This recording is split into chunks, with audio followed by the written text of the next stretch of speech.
Welcome to this channel. పచ్చగా ఉన్నంత మాత్రాన చెట్టుకు తెగులు లేదని కాదు, మనిషి నవ్వుతున్నంత మాత్రాన కష్టాలు లేవని కాదు. ఏది ఎంతవరకు వాడాలో మనిషి అంతవరకే వాడాలి. ఎలా అంటే తీయగా ఉంటే నమ్మలేస్తారు, అమాయకంగా ఉంటే మనల్ని ఒక ఆట ఆడుకుంటుంది సొసైటీ.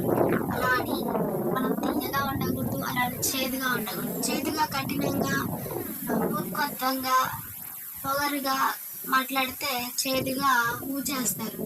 కాబట్టి చేదుగా ఉండకూడదు, తీయగా ఉండకూడదు. ఉప్పులాగా ఎవరితో ఎంతవరకు మాట్లాడాలో అంతవరకే మాట్లాడాలి. ఉప్పు ఎంత అవసరమో అంతే వేసుకోవాలి.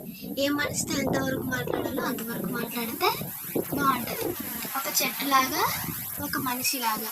చెట్టు అనేది పచ్చగా ఉన్నంత మాత్రాన తెగులు లేదని కాదు, మనిషి సంతోషంగా నవ్వుతున్నంత మాత్రాన సంతోషంగా ఉన్నాడని కాదు. ఎవరి ప్రాబ్లమ్స్ అనుకుంటే దట్ ఈస్ లైఫ్. నేచర్, ప్రకృతి చాలా విలువైనది, గొప్పది. అందుకే ఒక మనిషి జీవితాన్ని నేను నేచర్తో పోల్చి చెప్పాను. వీడియోలు వస్తే లైక్ చేయండి, షేర్ చేయండి, సబ్స్క్రైబ్ చేయండి. మరికొన్ని వీడియోస్తో మళ్ళీ కలుద్దాం. మీ యొక్క ఒపీనియన్ని కామెంట్ రూపంలో తెలియజేయండి.